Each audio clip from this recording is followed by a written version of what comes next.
The doorbell rang at 10:38 on a Thursday night, right when I was standing in my kitchen eating leftover chicken over the sink, because apparently owning a house did not automatically turn a man into someone who used plates. I wiped my hands on my jeans and opened the door, expecting a delivery driver with the wrong address. Instead, Sophie Bennett stood beneath the porch light with rain caught in her hair and one dark green suitcase beside her ankle. I had known Sophie since she was 7 and I was 8, which meant I recognized every version of her smile, including the one she used when she had rehearsed what she was about to say. "Can I stay until Monday?" she asked. No greeting, no explanation. Just 4 nights placed between us, like she had already counted them twice. For a second, I stared at the suitcase instead of her face.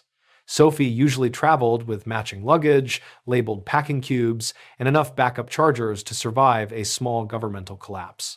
This suitcase had a scraped corner and one handle wrapped with silver tape. She wore black trousers, low heels, and the pale blue blouse I had seen in one of her company photographs online, but the top button was missing and her sleeves were rolled unevenly. Whatever had happened, she had left before finishing the version of herself she normally presented to the world. "That depends," I said, stepping aside. "Are you planning to rob me before Monday?" Her shoulders lowered half an inch. "Only if you still own that coffee grinder." "Come in, Sophie. My name is Luke Mercer. At 31, I owned a small landscape design business in Greenville, South Carolina, and most of my life made sense to me. I knew which clients would change their minds after seeing the first invoice. I knew when clay soil needed drainage instead of optimism. I knew the exact sound my truck made 2 weeks before it needed a new belt. Sophie had never fit inside that kind of knowing. She had been my closest friend through scraped knees, terrible school dances, and the summer her father taught us both to drive in a golf cart before either of us could reach the pedals properly. Then adulthood scattered us into separate routines. She went to Atlanta to help run her family's hospitality company. I stayed in Greenville and built a business with 2 employees, 1 unreliable trailer, and more confidence than money. Sophie rolled the suitcase into my hallway and looked around as though she had expected the place to be different. She had visited once after I bought the house, but that was nearly 2 years earlier when she came through town for a wedding and stayed exactly 40 minutes. Since then, I had repainted the living room, replaced the cracked tile near the fireplace, and filled the back patio with sample stone nobody had paid for. "It looks finished," she said. "That sounds suspiciously like criticism." "No, it looks like you stopped waiting for someone else to live here." She glanced at me after saying it, then turned toward the kitchen before I could decide whether the sentence had been about my house. Sophie had always done that. She could place something sharp on the table and walk away before anyone admitted it had cut them. I put water on for tea while she sat at the counter, her hands wrapped around the edge as if the room were moving. She told me she only needed somewhere quiet to think, and that Monday was when she had to give someone an answer. The words were clean, chronological, and almost entirely useless. When we were teenagers, Sophie used to rehearse conversations with teachers and boyfriends in my truck, then ask me whether the explanations sounded believable. I would always ask the same question. "Edited version or real answer?" Her eyes closed briefly. "I was hoping you'd forgotten that. I forget birthdays. I remember evasive behavior. You forgot my birthday once. You turned 17 every year for 6 years. It became repetitive." That got a small laugh, but it disappeared quickly. Sophie looked down at the counter and told me she had resigned from Bennett Hospitality that afternoon. Her mother, Diane Bennett, had gathered the senior staff for what Sophie thought was a routine planning meeting, then announced that Sophie would become executive vice president at the start of the next quarter and eventually take over the company. Sophie had known her mother wanted that future for her, but she had not known the decision was about to become public. "Everyone clapped," she said. That was the worst part. They looked so relieved that the story was continuing exactly as expected. She waited until the meeting ended, followed her mother into the conference room, and resigned before she could lose her nerve. I wanted to tell her she had done the right thing, mostly because she looked like she needed somebody to say it. Instead, I poured the tea and asked what she had done after resigning. Sophie drove to her apartment, packed 1 suitcase, ignored 12 calls, and headed north. Halfway to Greenville, she stopped at a gas station and sat in the car long enough for the cashier to check whether she was alive. "That's the edited version," I said. She rubbed her thumb across a faint scratch in the countertop. "The real answer is that I had nowhere I wanted to go." I looked at her. That isn't the same as having nowhere to go. I know. She lifted her eyes to mine. I wanted to come here.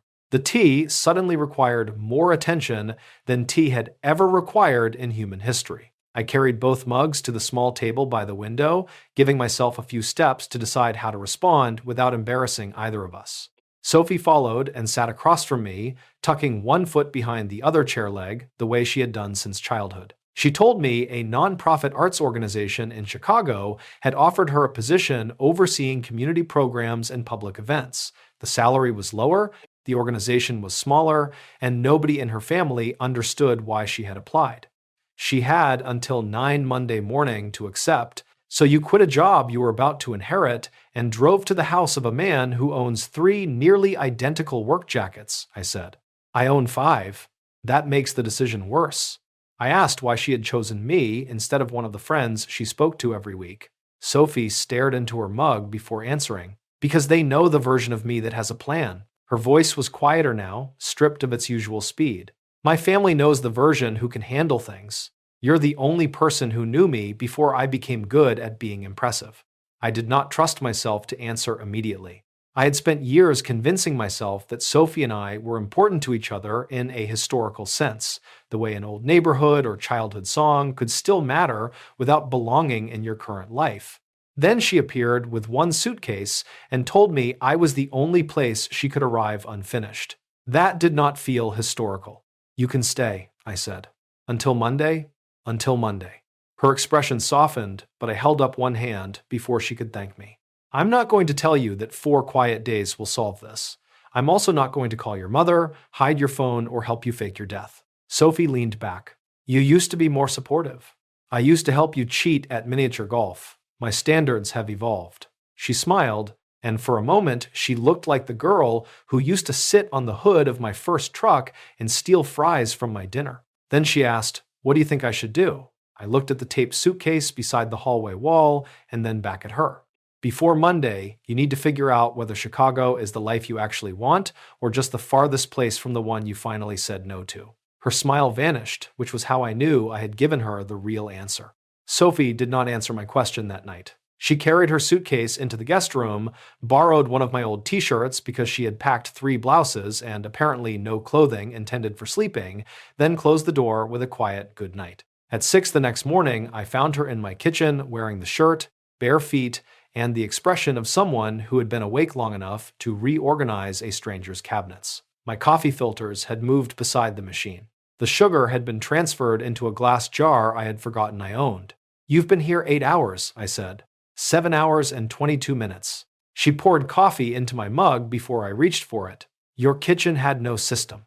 It had a system. I knew where things were. That is not a system. That is a hostage situation. She remembered that I took my coffee black, which bothered me more than it should have. I remembered that she hated eggs unless the edges were crisp, so I let them cook longer without saying anything. We moved around each other with the strange ease of people who had once spent entire summers sharing kitchens and then gone years without standing in the same one. Every few minutes, her phone vibrated on the counter. Diane's name appeared twice, then one of Sophie's cousins, then the company's operations director. Sophie turned the phone face down and kept slicing toast. Ignoring the problem is usually my strategy, I said. You criticized that strategy extensively when we were 16. I've matured into hypocrisy. Her mouth curved, but she kept her eyes on the bread. I'll call her today. I'll see her tomorrow. Your mother? Unless another Diane Bennett has recently become furious with me. I had a psych consultation at 10 and expected Sophie to stay at the house, sleep, or begin one of the color-coded decision charts she used to make in college. Instead, she stood by my truck with her purse over one shoulder and asked whether she could come.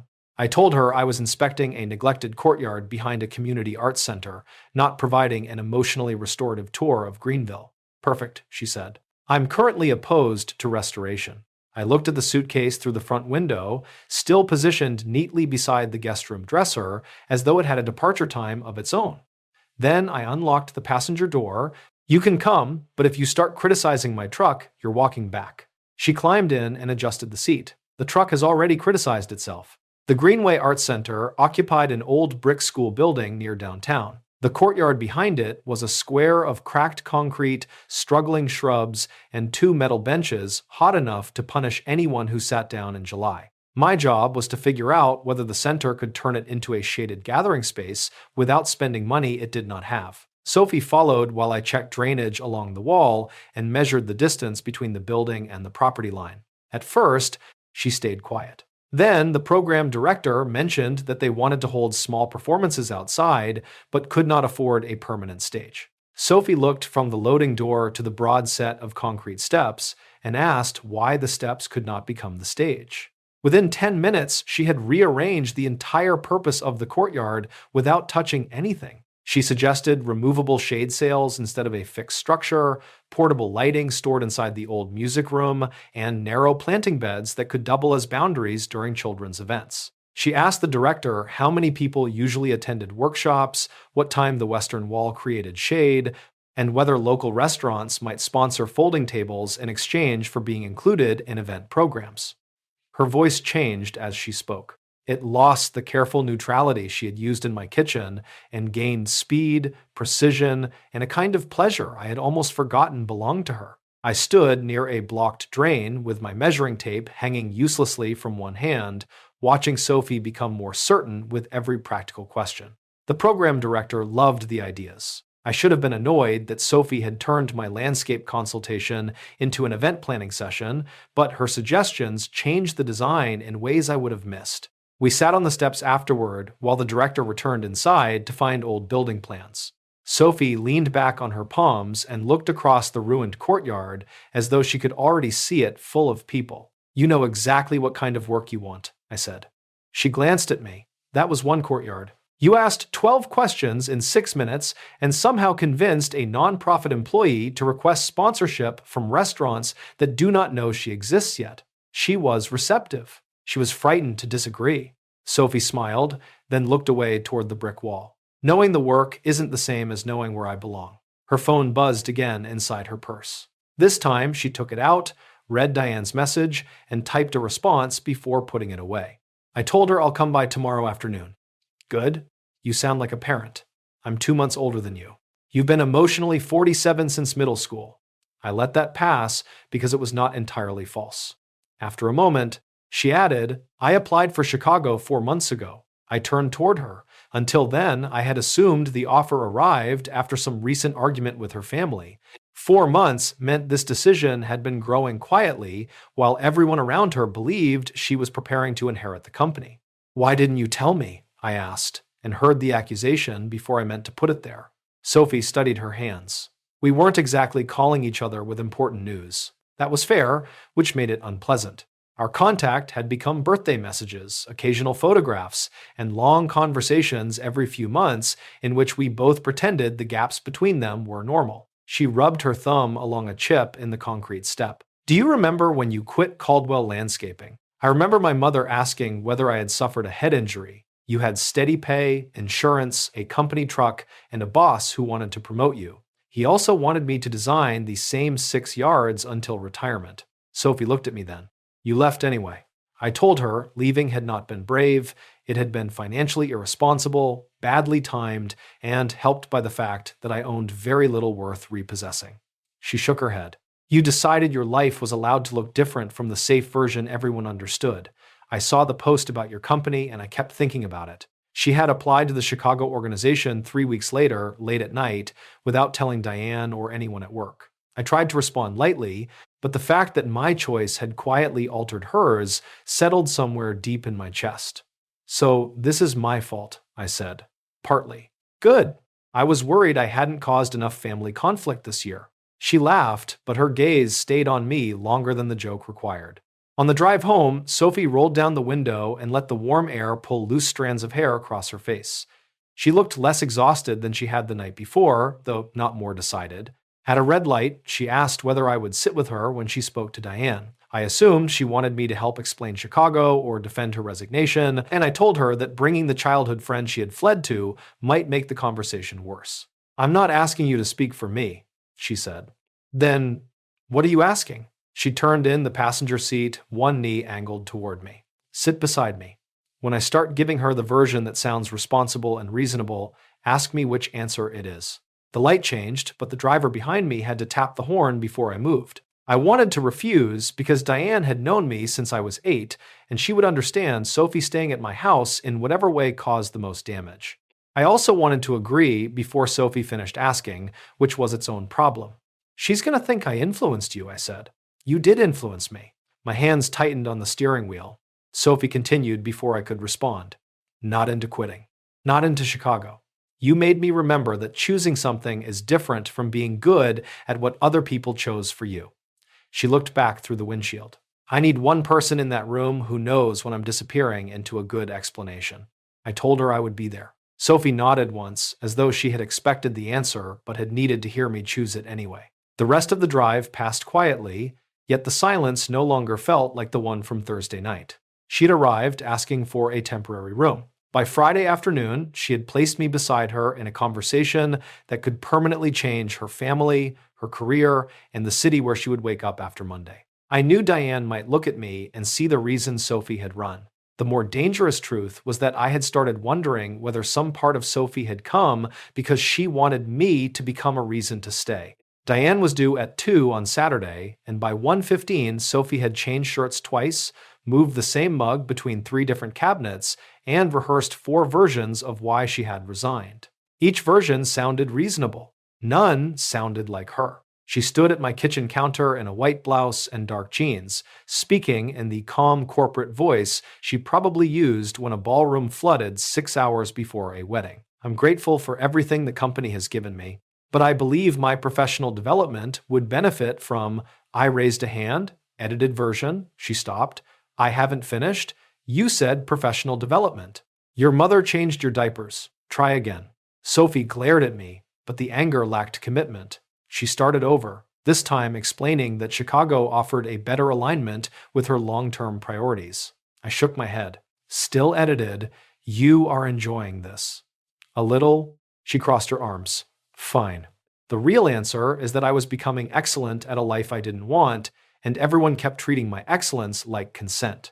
That one sounded true enough to frighten her. She looked toward the front windows as if Diane might already be standing outside, listening. I stepped closer, but left enough space that Sophie could decide whether she wanted comfort. Say that, I told her. She'll hear it as an accusation. Maybe. Or maybe she'll hear what you actually mean instead of the version designed to keep her comfortable. Sophie let out a slow breath. You make honesty sound simple. It's not simple. It's just shorter. Her mouth almost smiled. Then a car turned into my driveway, and every bit of color left her face. She reached for my hand without looking at me. I took it before either of us could pretend the gesture was accidental. Diane Bennett entered carrying her handbag, her phone, and the kind of controlled disappointment that could make a grown contractor check whether he had tracked mud indoors. She had known me since childhood and still looked at my furniture as though she remembered when I kept dirty soccer cleats under my mother's dining table. She hugged Sophie first. Sophie held on for less than a second before stepping back. Diane looked at our joined hands, and Sophie released mine slowly rather than snatching hers away. That small choice seemed to register. Thank you for letting her stay, Diane said to me. She didn't require permission. That isn't what I meant. I know. Sophie gave me a warning glance that translated roughly to do not turn my family crisis into a personality contest. I poured coffee and sat beside her at the table, exactly where she had asked me to be. Diane did not shout. I almost wished she would. Anger would have been easier than the careful list she placed in front of Sophie. There were employees who had assumed Sophie would lead the next expansion. There were contracts she had helped negotiate and events already assigned to her through the end of the year. Diane had announced the promotion because Sophie had spent years accepting greater responsibility without once saying she wanted a different future. You let me believe we were building this together, Diane said. Sophie's fingers tightened around her mug. For a moment, I heard her preparing the polished apology. Then she looked at me. I did not speak. I only raised my eyebrows slightly. Real answer. I let you believe it because I was good at the work and afraid that not wanting it would make me ungrateful, Sophie said. Her voice shook on the final word, but she did not soften it. That was unfair to you and everyone who planned around me. I should have spoken sooner. But being capable of taking over the company does not mean I should spend the rest of my life doing it. Diane's face tightened. And Chicago does? I don't know yet. Then you resigned without knowing what you wanted. Sophie looked down briefly. I knew what I couldn't keep doing. Diane's attention shifted to me. Did Luke tell you to leave? Sophie answered before I could. No. Did he encourage Chicago? He didn't know about it until Thursday. Diane glanced around my kitchen, at Sophie's phone charging beside mine, and the sweater she had left across the back of a chair. But you came here. Sophie's jaw set. Yes. Why? The room became quiet enough that I could hear water moving through the refrigerator line. Sophie could have said we were old friends. She could have said Greenville was close or that my guest room was free. Instead, she placed both hands flat on the table. Because when I stop knowing which parts of me are real, Luke is the person who notices. Diane looked at me differently after that. Not with anger exactly, but with the exhausted suspicion of someone discovering a variable she had failed to include in the plan. Do you want her to stay in Greenville? She asked. Sophie turned toward me. I had known the question might come, but knowing did not make the answer easier. I wanted Sophie in my kitchen the next morning. I wanted her criticizing my truck, reorganizing my cabinets, and standing in ruined courtyards with ideas arriving faster than anyone could write them down. I wanted things I had trained myself not to name. I want her to make the decision she can respect after this weekend is over, I said. I don't want her giving up Chicago because my house feels safe while everything else is falling apart. Sophie went still beside me. Diane nodded as if I had confirmed something useful, then gathered her handbag. She told Sophie she remained angry and hurt, but they would meet alone on Sunday to discuss the company transition properly. Sophie agreed. At the door, Diane hugged her again, this time longer, though neither woman looked relieved. When the car finally disappeared down the street, Sophie stood on my porch with her arms folded and watched until the road was empty. That went better than expected, I said. She turned slowly. Your answer was very decent. I recognized the tone. That sounds like a complaint.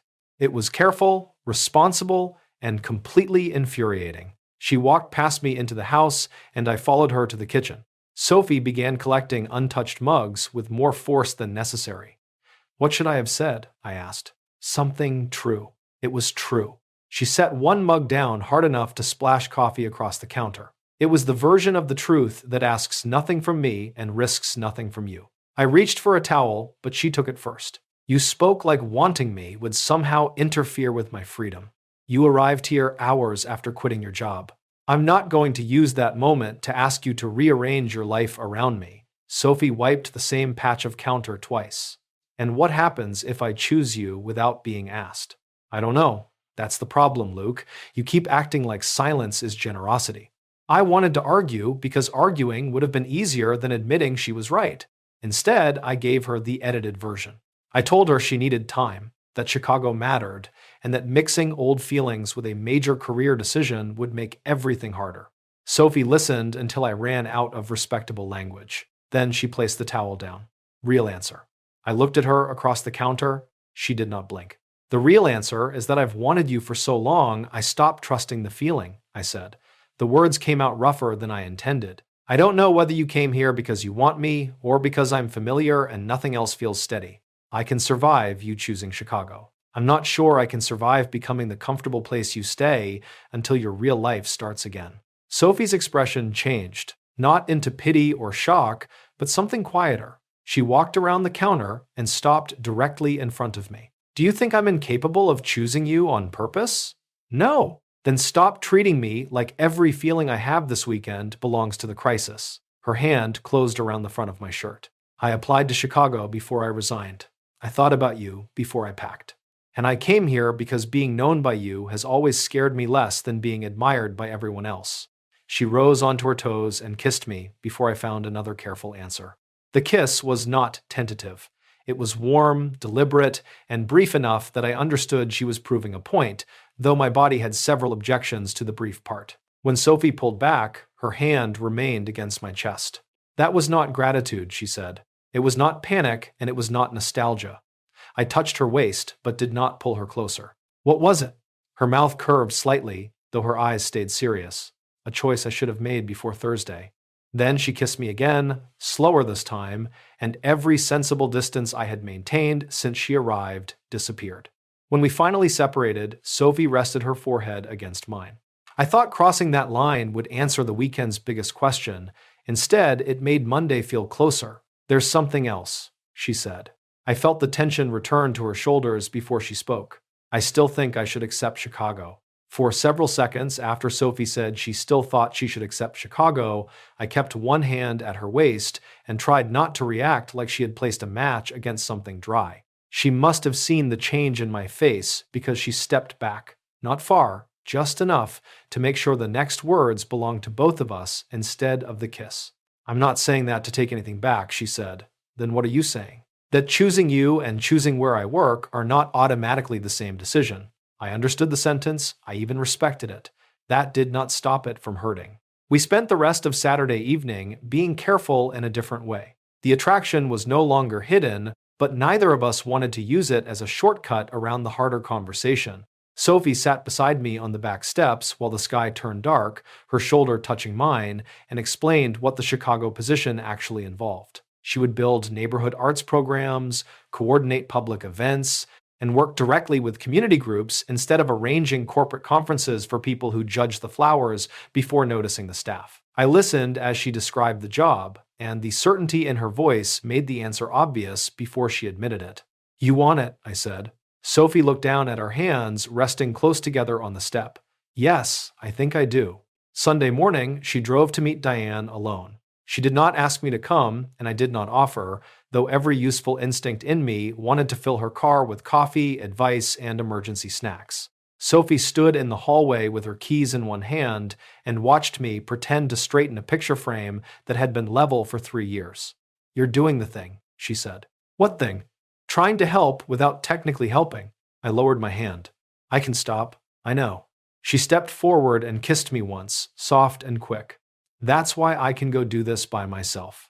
After she left, I went to the workshop behind my house and attempted to finish a planting plan for a client who wanted a backyard that looked natural but contained no insects.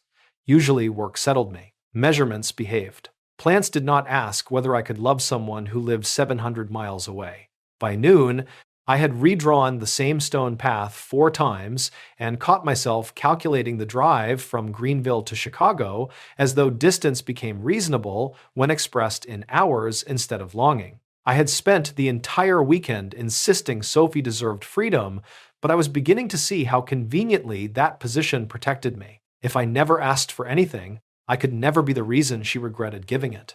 She returned after 4 in the afternoon. I heard her car door close, then the front door, then nothing for long enough that I wiped my hands and went inside. Sophie stood in the guest room with her suitcase open across the bed. The clothes she had pulled out during the weekend were folded into neat stacks, and the sight of them going back inside the bag made Monday feel less like a date on the calendar and more like a physical object sitting between us. "How did it go?" I asked. "Badly, then better, then badly in a more honest way." She folded one of my old t-shirts and placed it beside her blouse. "My mother is still angry. I'm still leaving the company. We both survived." I leaned against the doorframe. That sounds like progress. It didn't feel like progress while she was telling me I had wasted 10 years. Sophie zipped one side of the suitcase, then stopped. "But I didn't apologize for wanting something different. I apologized for waiting so long to say it." There was no triumph in her voice, only exhaustion and a steadiness that had not been there Thursday night. She sat on the edge of the bed and looked up at me. "I'm accepting Chicago tomorrow." The sentence landed cleanly. No question mark, no request for permission. I nodded because that was what the decent version of me knew how to do. "You should." Sophie's eyes narrowed. "Do not give me another perfect answer. I'm trying not to make this harder. It is already hard." She stood and crossed the room until the open suitcase was behind her. "I want the job. I also want whatever this is with you. Those things may be inconvenient together, but inconvenience is not proof that one of them is wrong." I looked past her toward the bag. Long distance is not a small inconvenience. Neither is pretending we can go back to birthday texts after this weekend. That was the truth I had been avoiding. Sophie had not asked me to persuade her to stay. She was asking whether I would still choose the relationship after staying became impossible. "Our history is mostly bad timing," I said. "Years of it. You leaving, me staying quiet, both of us calling every few months and acting like that counted." Sophie folded her arms. "So your solution is to repeat it deliberately?" "No." I pushed away from the doorway and stepped closer. My solution has been to avoid promising something I don't know how to do. I'm not asking for a speech or a 5-year plan. I'm asking whether you'll participate. The word stopped me. Participate. Not rescue, approve, wait, or sacrifice. Sophie wanted me inside the decision instead of standing nearby with a respectful expression while she made it alone. I rubbed a hand over the back of my neck. Distance scares me, I said. Not because I think you'll meet someone better or forget me the second you cross a state line.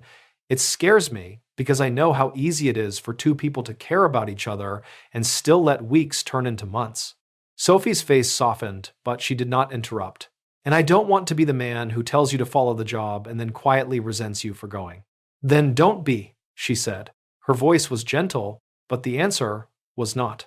Tell me when you miss me. Tell me when it isn't working. Ask for time instead of hoping I offer it before you have to risk needing me. She placed one hand against my chest. I'm choosing Chicago because I want that work.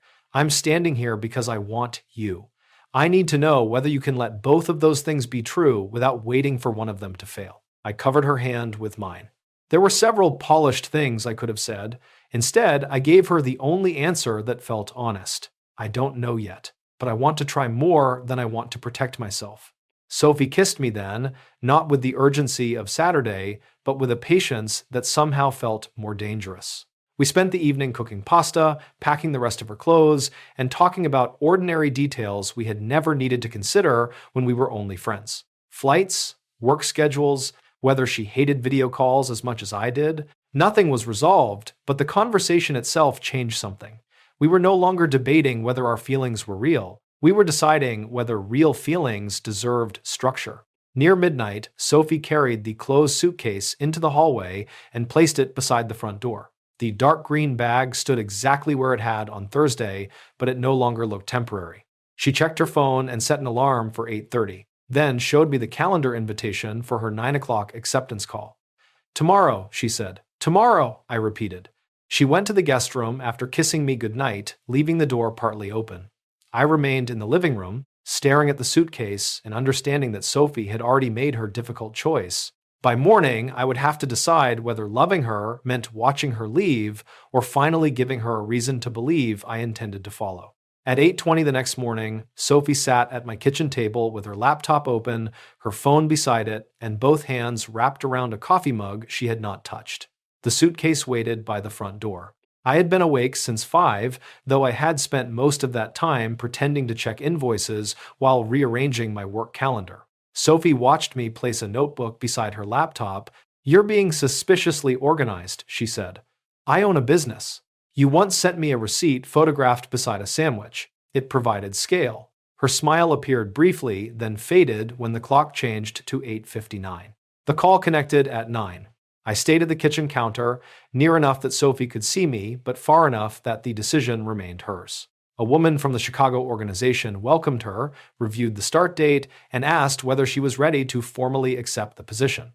Sophie looked at me once. I did not nod or smile or give her any answer she could mistake for permission. She turned back to the screen. Yes, she said. Her voice trembled slightly, but the next sentence did not. I'm accepting the position. The woman congratulated her and began discussing relocation paperwork, orientation, and an October community festival Sophie would help lead. As the details became real, Sophie sat straighter. By the time the call ended, she looked frightened, relieved, and more like herself than she had when she arrived. She closed the laptop and released a breath that seemed to have been waiting since Thursday. I did it. You did. I placed my notebook in front of her. She glanced down at the pages and then back at me. What is this? I sat across from her, the part where I stopped being respectful from a safe distance. On the first page, I had written the next 8 weekends in 2 columns. I had moved 1 installation, delegated a Saturday consultation to my foreman, and marked the weekends I could travel to Chicago.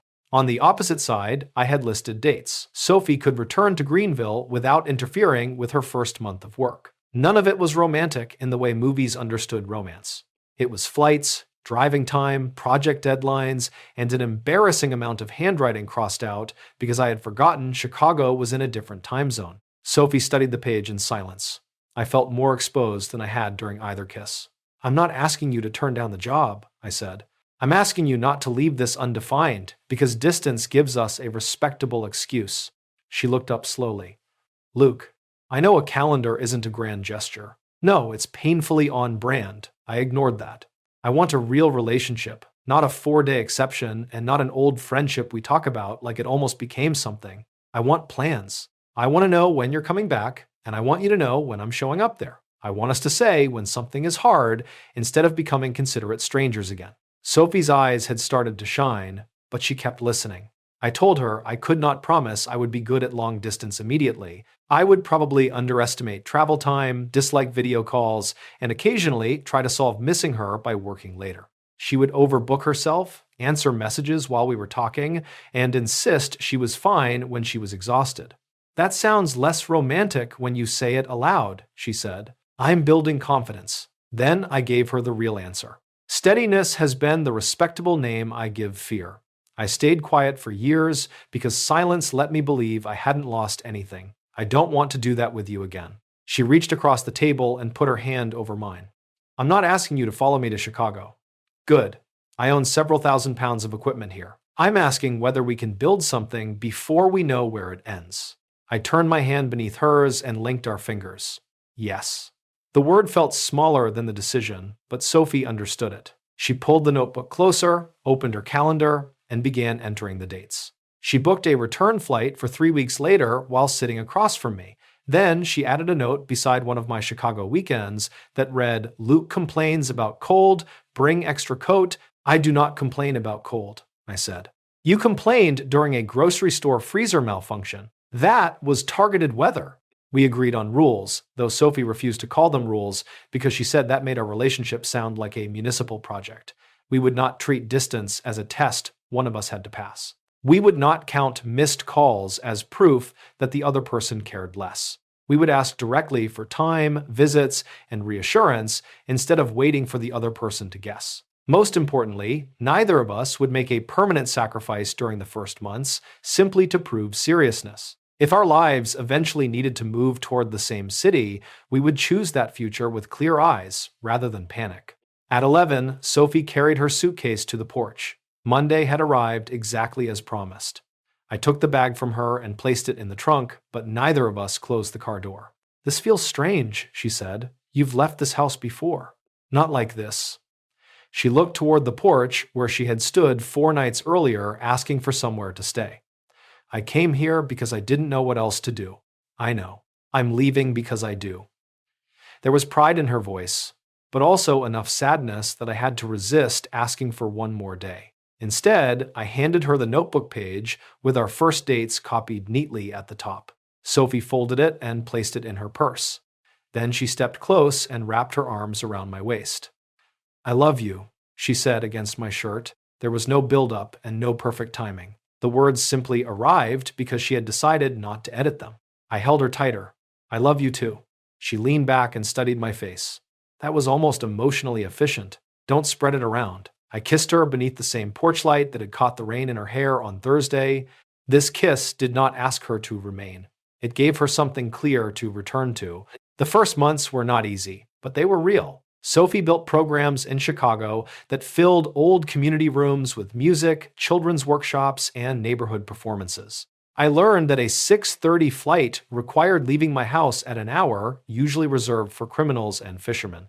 We missed calls, became irritated, apologized badly once or twice, and got better at asking for what we needed before resentment had time to become impressive. Some weekends, she came to Greenville. Others, I went north and let her introduce me to people who knew her only as the woman who had chosen that work for herself. Neither city became a waiting room. 4 months later, the doorbell rang on a Friday evening while I was making dinner on an actual plate. Sophie stood outside with a small carry-on, a wool coat, and the smile she no longer used to hide uncertainty. Can I stay until Monday? She asked. I leaned against the doorframe.